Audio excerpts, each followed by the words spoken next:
गुप्त साम्राज्य फल फूल रहा था।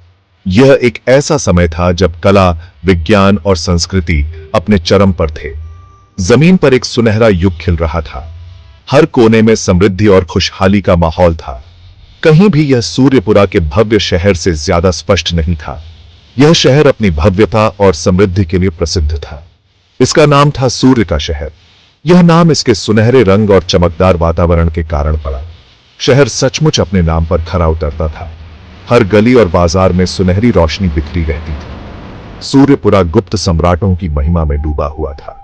उनके शासनकाल में यह शहर अपनी ऊंचाइयों पर था। भव्य मंदिर आसमान को छू रहे थे। इन मंदिरों की वास्तुकला अद्वितीय थी। विद्वान इसके प्रसिद्ध विश्वविद्यालयों में आते थे। यहां शिक्षा का स्तर बहुत ऊंचा था। व्यापारी दूर दूर के देशों से धन लाते थे। व्यापार और वाणिज्य का केंद्र था सूर्यपुरा। सूर्यपुरा के बीचों बीच एक पवित्र केसर का बाग था। यह बाग शहर की शान था। इसके चटक फूल सिंदूरी सोने का समुद्र हवा को बहकाते थे। यह दृश्य मनमोहक था। यह बाग सिर्फ बेशकीमती मसाले का स्रोत नहीं था। यह शहर की आत्मा और गर्व का प्रतीक था। यह सूर्यपुरा की आत्मा थी।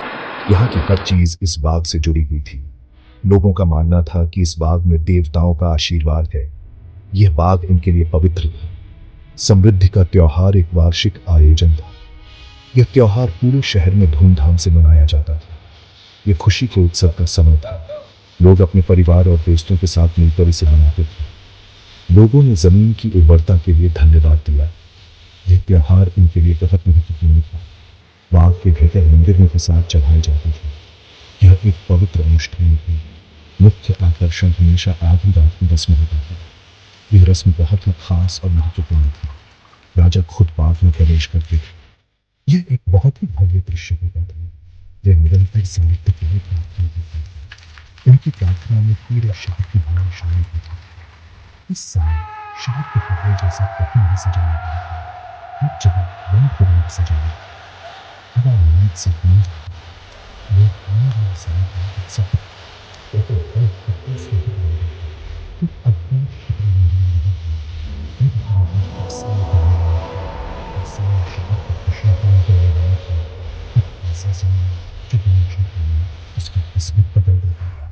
सूर्यपुरा का भविष्य अनिश्चित था। त्योहार की रात आ गई। यह वह रात थी जिसका सभी को बेसब्री से इंतजार था। चांद ने सूर्यपुरा को अपनी चांदनी में नहला दिया। हर कोना चांदनी की रोशनी से जगमगा रहा था। हवा में संगीत और हंसी गूंज रही थी। हर कोई इस रात का आनंद ले रहा था। लोग सड़कों पर उमड़ पड़े। उनके चेहरे खुशी से चमक रहे थे। यह एक अद्भुत दृश्य था। आधी रात को शहर पर सन्नाटा छा गया। जैसे ही घड़ी ने 12 बजाए, सब कुछ थम सा गया। सभी की निगाहें पवित्र बाग की ओर मुड़ गईं। हर कोई कुछ खास होने की उम्मीद कर रहा था। सफेद वस्त्रों में सजे राजा ने बाग में प्रवेश किया। उनकी उपस्थिति ने सबको मंत्रमुग्ध कर दिया। रस्म के अनुसार वह अकेले थे। यह एक प्राचीन परंपरा थी। भीड़ सांस रोककर इंतजार कर रही थी। हर कोई जानना चाहता था कि आगे क्या होगा। मिनट सदियों में बदल गए। राजा बाहर नहीं निकले।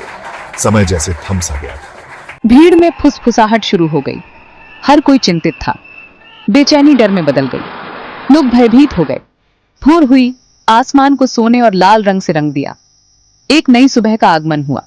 लेकिन बाग खामोश रहा। राजा चले गए थे। कोई नहीं जानता था कि क्या हुआ। एक खोजी दल ने बाग में प्रवेश किया। वे राजा को ढूंढने के लिए निकले। वे खाली हाथ लौट आए। कोई सुराग नहीं मिला। राजा का कोई निशान नहीं था। यह एक रहस्य बन गया। हवा में बस एक भयानक सन्नाटा छाया हुआ था।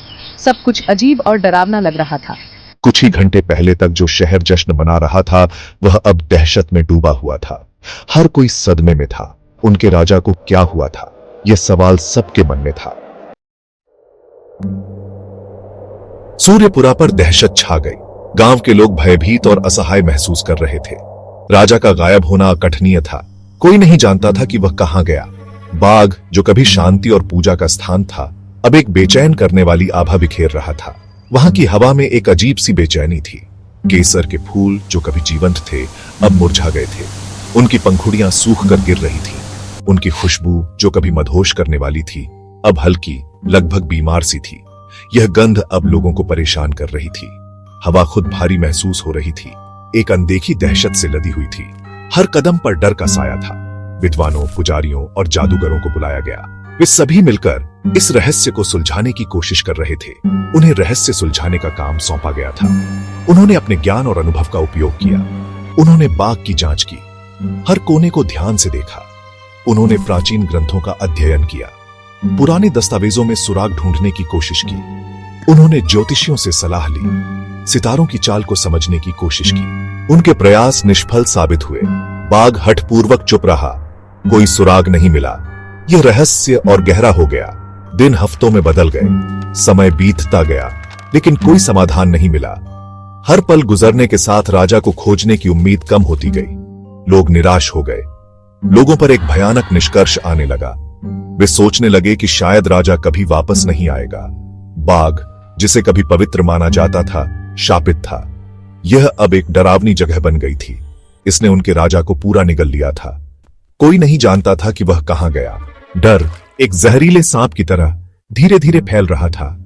लोगों के दिलों के चारों ओर लिपट गया। यह डर अब उनकी जिंदगी का हिस्सा बन गया था। प्राचीन कहानियां फिर से सामने आईं। उन्होंने बाग के भीतर छिपे एक अवशेष के बारे में बताया। अपार शक्ति का एक अवशेष, सृजन और विनाश दोनों में सक्षम। किंवदंती थी कि अवशेष की रक्षा शक्तिशाली संस्थाओं द्वारा की जाती थी, जो स्वयं बाघ से बंधी होती थी। कहा जाता था कि अवशेष विशिष्ट खगोलीय संरेखण के तहत जागता है। ऐसे समय में इसकी शक्ति बढ़ जाती है। कुछ लोगों ने फुसफुसाया कि राजा की आधी रात की रस्म ऐसे ही एक संरेखण के साथ हुई थी। क्या राजा ने अनजाने में अवशेष को जगा दिया था?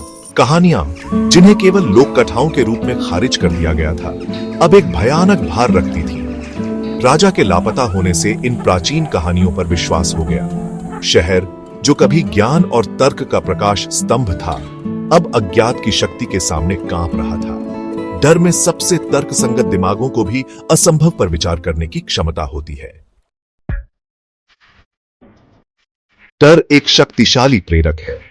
यह लोगों को कठोर कदम उठाने के लिए प्रेरित कर सकता है। सूर्यपुरा के लोग आतंक से भस्म होकर एक भयावह निर्णय लिया। उन्होंने बाघ को छोड़ने का संकल्प लिया।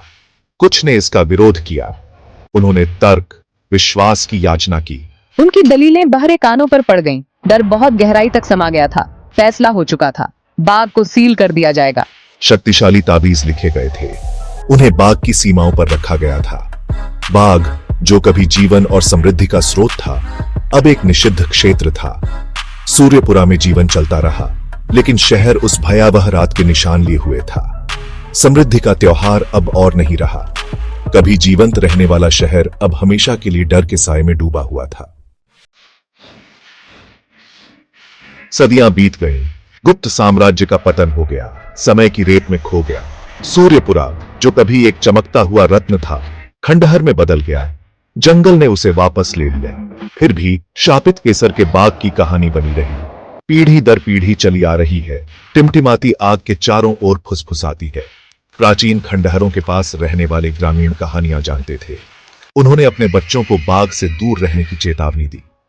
बाग अब एक भयावह जगह थी, एक ऐसी जगह जहां धरती ने अपनी सांस रोक रखी थी, जहां हवा भी फुसफुसाने की हिम्मत नहीं करती थी। कहा जाता था कि जो लोग बहुत पास जाते थे, उन्हें फिर कभी नहीं देखा जाता था। उसी अंधेरे ने निगल लिया था जिसने गुप्त राजा को निगल लिया था। बाग अछूता रहा, एक भूले हुए आतंक का मौन प्रमाण। आर्यन एक इतिहासकार था।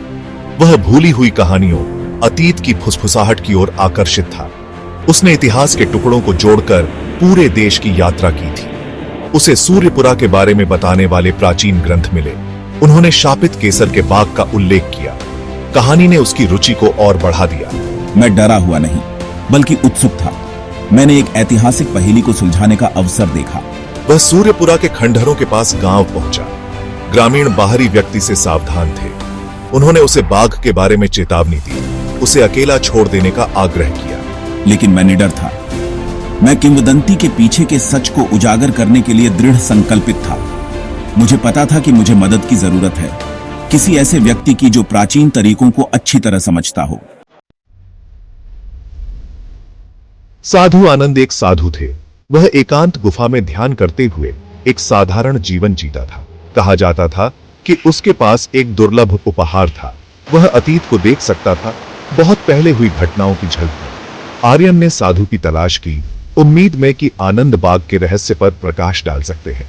उसने आनंद को सूर्यपुरा और गायब राजा की कहानी सुनाई। मैंने आंखें बंद करके ध्यान से सुना।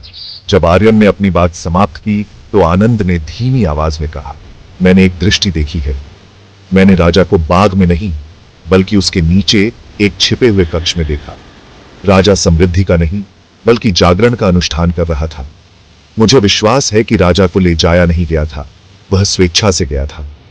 वह अवशेष की शक्ति का उपयोग करने की कोशिश कर रहा था। जारी रहेगा।